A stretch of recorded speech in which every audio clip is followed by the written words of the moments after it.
How's it going, everyone? Stefan here. So now, or today rather, we're going over how to solve the mass balance for a fed batch concentration for TFF.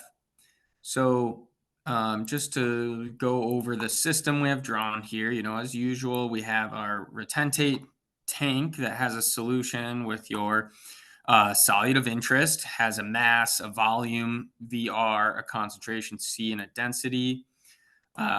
We have a permeate stream that has a flow rate QP, concentration of your solute of interest, CP, a density rho, and there's also a total volume VP associated with that stream.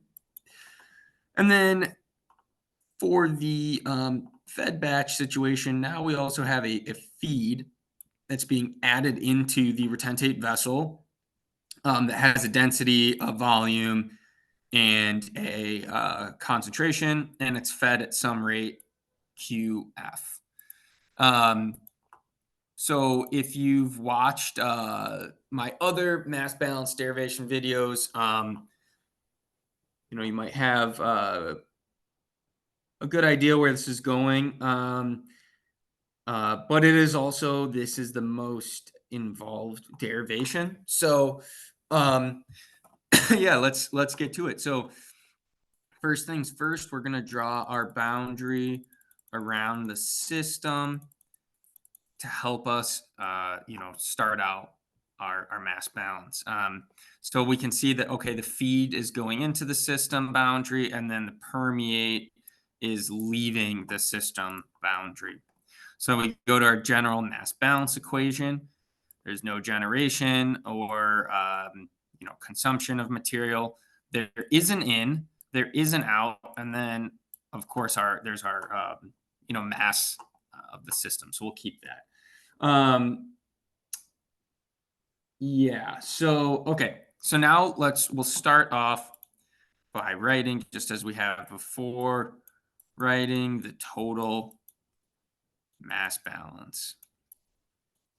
And I guess I've kind of skipped over what's going on in fed batch concentration, but we'll just touch on it as we write this total mass balance. So the mass in the system over time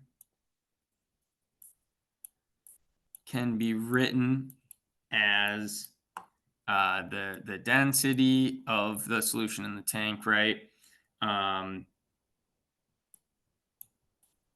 By the tank volume, how that changes over time. Okay, but how does this change over time? Well, the similar to dye filtration, the QF is equal to QP. So the rate at which we're adding more material that has your solute of interest at concentration C naught, we're adding that at the same rate as we're removing volume QP. So those are equal.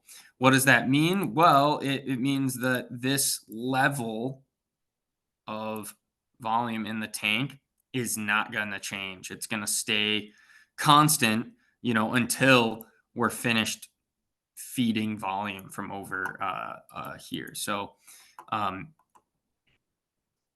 effectively we're keeping the same volume, right? But we're losing volume over here. We're adding mass into the system and keeping the volume constant. And that's where, this is a concentration step. So anyways, going back to our mass balance, we have that the total mass is equal to the density of the solution times the volume in the retentate tank VR.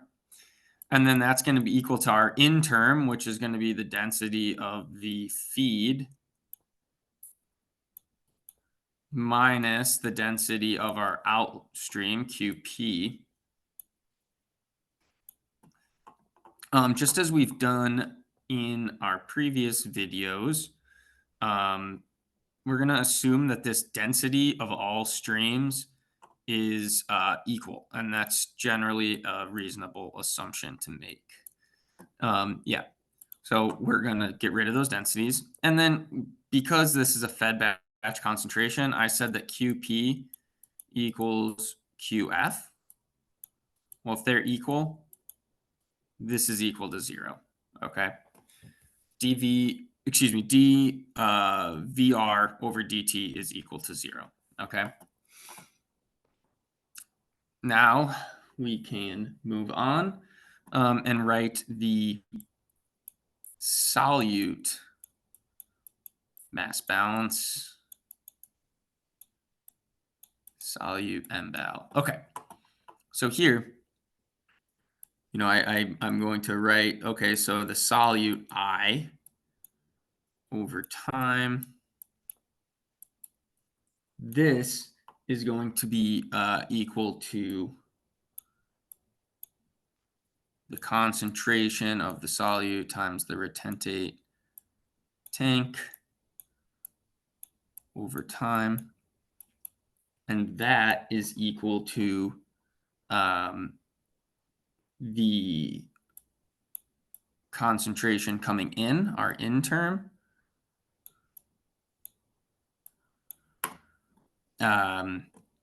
minus the concentration leaving,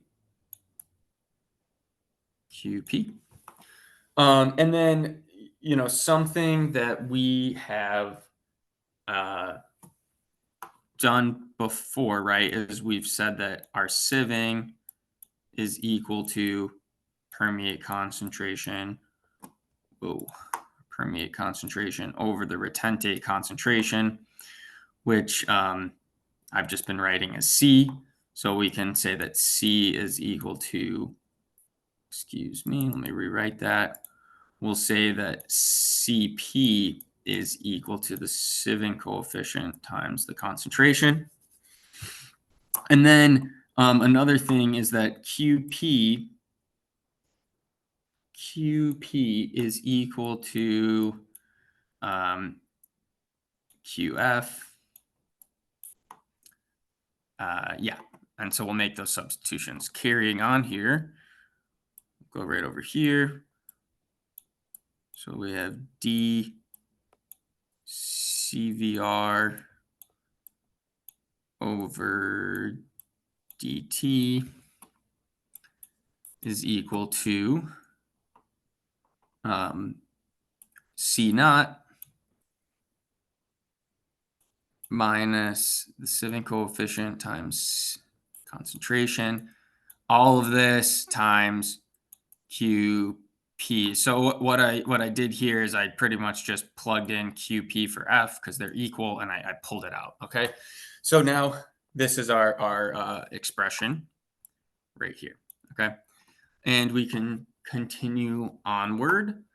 I'm going to do a couple steps in one. I'm going to bring the dt over here and then also do the product rule to this d CVR. So we're going to have VR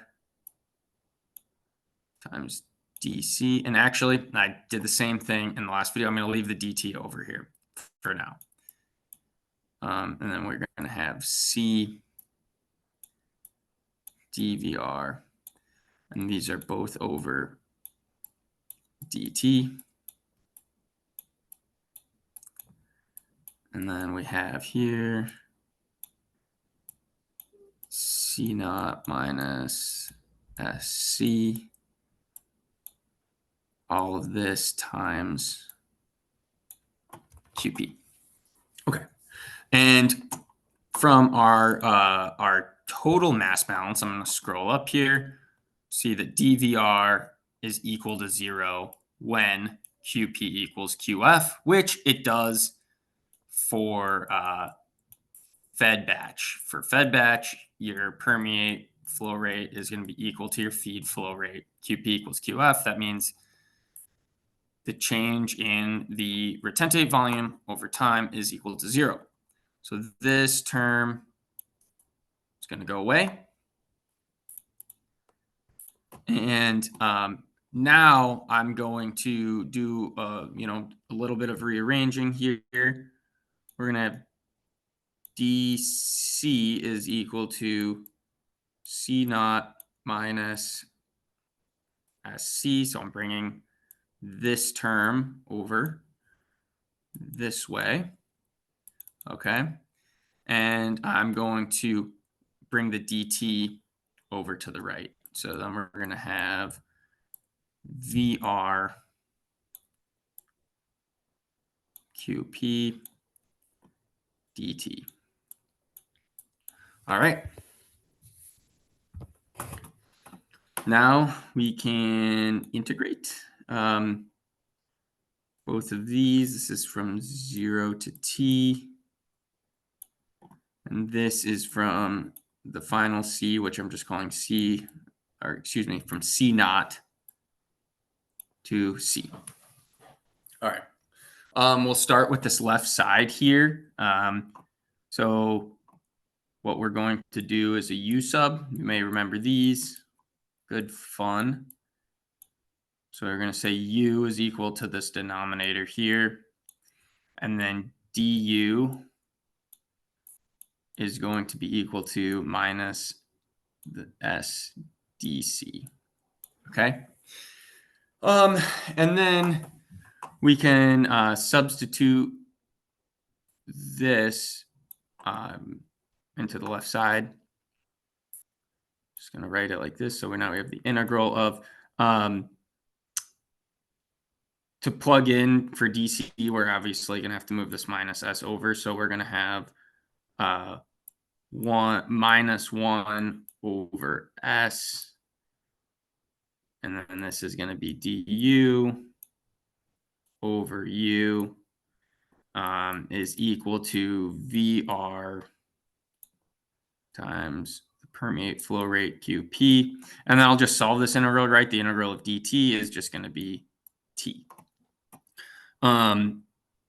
Now we can pull out the 1 over s and solve the integral, which is just going to give us the natural log of u. So I'm just going to write that in, natural log of u. But we have, we can just plug what u is equal to, this up here, back in, and of course, evaluating it at the bounds, c and c naught. So we'll do that. So we'll have c naught minus s. This is SC, the final, and then c naught minus s at the initial c naught. Okay, and then that's equal to VR QP times T. Okay, and we're getting close. We're getting very close. Okay, so I am realizing that I have goofed this up. So let's go back really quick. This VR here, I actually, when I moved it over, it should be 1 over VR. So I'm going to just go through and make those adjustments. So this here is 1 over VR because I divided each side by VR. And that makes this 1 over VR. And then over here in this equation where we're currently at, we have 1 over VR. Yeah, I was looking at that and I was like, there's something going on there. Funny. Okay. Anyways, this term, similar to the diafiltration derivation, we can say that the permeate volume is going to be equal to the flow rate out of the permeate, QP, times time, the amount of time that it's pumping for, accumulating for, gives you VP. So we can make that substitution. And then we can also bring this, we can move this -1 over S over. So we'll rewrite this then as the natural log of C naught minus the sieving times C naught minus the sieving times C naught. And now over here, we're going to make this substitution for QP times T as VP. And we can write minus the sieving, because I remember I said I was going to bring this term over as well, is going to be times VP, the permeate volume, over VR, the retentate volume. So close. Not really. Actually, yeah, really. So we'll exponentiate both sides. Continuing on. Now we have C naught minus SC over C naught minus SC naught is equal to, I'm going to write this as EXP minus SVP over VR. Now we will bring the denominator on the left side over, and I'm also going to pull out C naught when I do that. So I'm going to write C naught minus SC is actually, no, I'm not going to do that right now. Just going to write it like this, C naught minus SC naught. And then I think I can copy and paste this.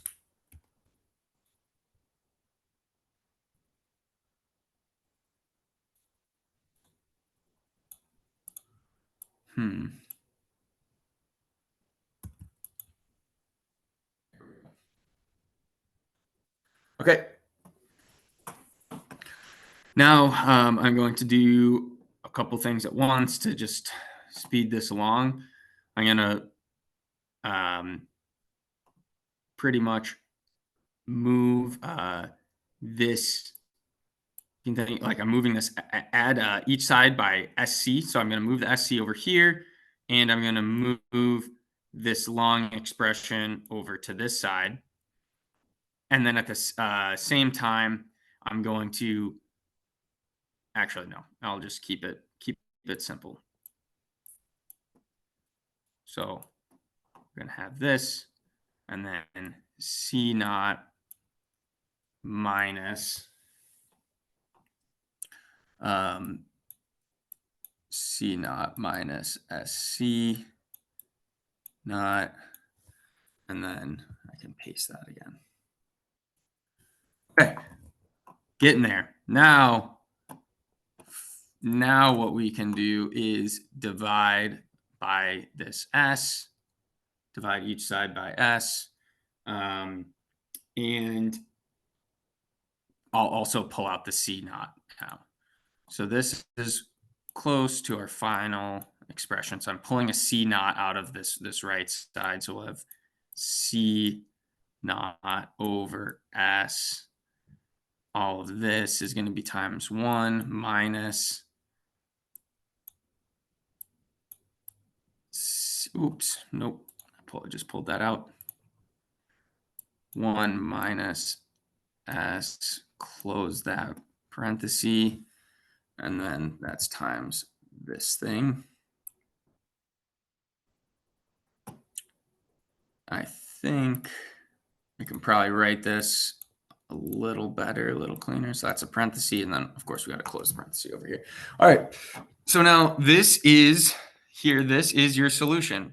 But if you've watched my sieving video, you're going to say, well, hey, that is not how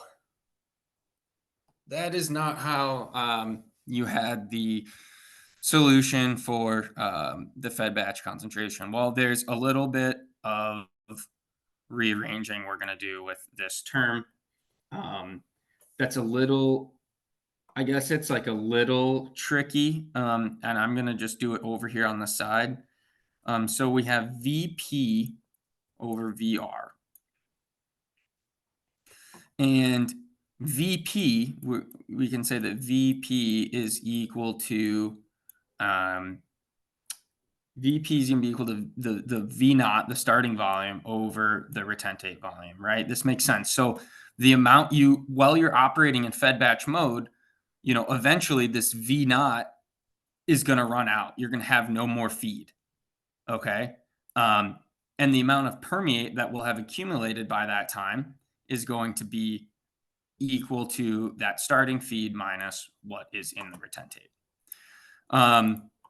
Okay, so we can rewrite this as V naught minus VR over VR. Sound good?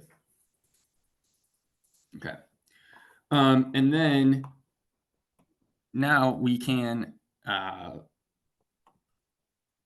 going to rewrite this as V naught over VR minus VR over VR. And if I pull out of here a V naught out of this, a V naught over VR, we'll have V naught over VR. And that's going to be times 1 minus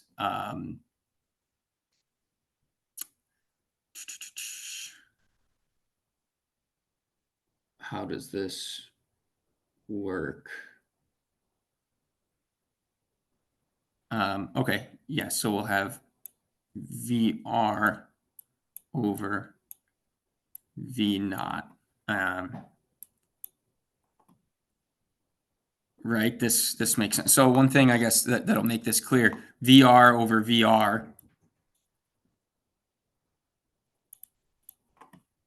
that's just equal to 1. Right?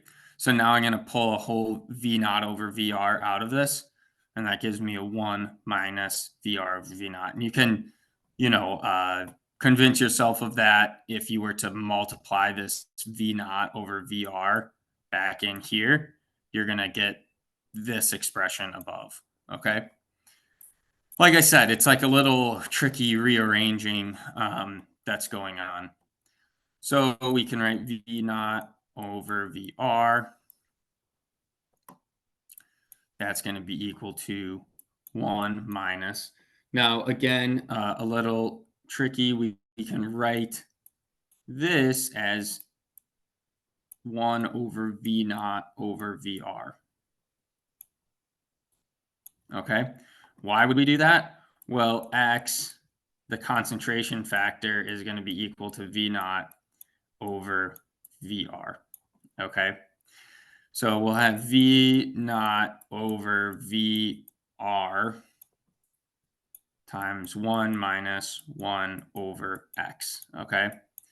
And you're probably wondering, well, why didn't you, switch this term around? Well, when I was, I guess, learning how to do this, it's a little tricky. And I guess I don't quite fully understand it, but this term here, we're actually just going to call that R. It's the tank ratio. It's the feed volume you start with divided by the volume that is constantly in the tank. Okay. So when you're doing this, when you're using this expression that we've solved for, and you're going to write this V naught over VR, or your tank ratio, this is going to stay constant. That's going to, like, whatever you start with, say you have 100 liters of feed and 5 in the tank. So your R is 20. It's going to stay at 20 always. It's just going to be a constant. But now you have this inside part of the expression, 1 over 1x, or excuse me, 1 minus 1 over x. Well, this x here, this x, that's going to change as you are concentrating the material. This is going to be allowed to change. And you can think of this, I guess, as like it's your, how did we write this before? Yeah, it's your total initial starting volume divided by what is in your retentate, right? So if you have, yeah, I guess that's a little tricky to explain, but effectively, really botch that here, but I'm not gonna take it out of the video. Just so you guys, if anyone can explain it to me, please do. But effectively, this X will change over time. This is when you're doing your modeling, this will change. This is your variable, your total volume reduction. Now, to bring it all back together, I'm going to rewrite this expression using this little math we did on the side, okay? So our final answer here is going to be C is equal to C naught divided by S times 1 minus S times the exponential of minus S times the tank ratio times 1 minus 1 over X. Do I have enough parentheses there? No, I need one more. Okay. Yeah, so then this here, this is our final solution. And remember, like I was saying, this R, that's constant. That's staying the same. This X is what's changing. That's your concentration factor. Yeah. So yeah, hopefully this was helpful. A little bit of a hiccup with the explanation of like why this R and this X are different, but take my word for it. Keep this R, the tank ratio constant, and this X, this is what's changing over time. And I guess, just to go back to that, this, I'm going to write it in green here. This concentration factor, that's V naught over VR. I guess this is the way to think about this. This is your total volume, right, that you started with. But this R is now your volume that is just your retentate volume. Now that sounds, I guess, a little tricky, but like if you start with 100 liters, okay, and you have 10 in the tank, you have 10 in this tank, and you're feeding this feed material into the tank. Well, at some point, I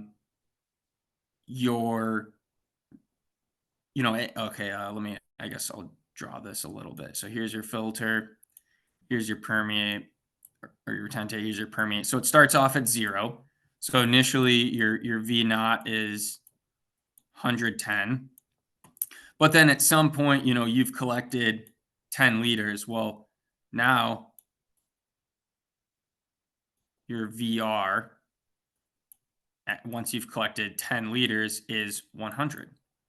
But before you start, so we'll call this VR1, before you start, your VR is 110. That's when permeate is 0, before you've collected this, before you start. So your X is 1.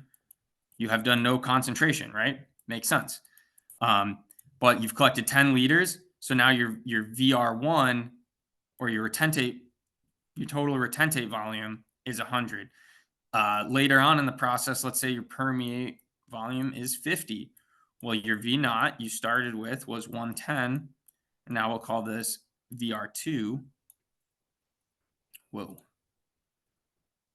VR2 is going to be 60 because you've collected 50 liters. So that's the difference. Sorry that came to me late, and I've probably butchered the explanation, or I know that I've butchered the explanation. So if you have any questions about that, please ask. But that's going to be the difference here. Is your R is constant. it's I guess you can think of it this way. That's your R is your total volume that you start with divided by your VR, your retentate volume, but your VR that's actually in the tank, your stuff that's actually in the tank. And then this X, so that's V naught over VR. And this is your total starting volume, V naught. But this is how much is remaining in your this is how much is remaining to be processed, as I described over in this jargon right here. So when you start off, your VR is equal to your V naught. But as if you have 110 liters as your V naught, after you process 10, this VR becomes 90. Yeah, hopefully that makes sense. I can, redo this video later if people have other questions on that, explain that a little better. But I think that I've captured it here. Yeah. So hopefully that makes sense. Let me know if it doesn't. This one is a little more complicated than the mass balances for batch or dye filtration operation. So yeah, hopefully this was useful, and now you know where this expression comes from. So thanks.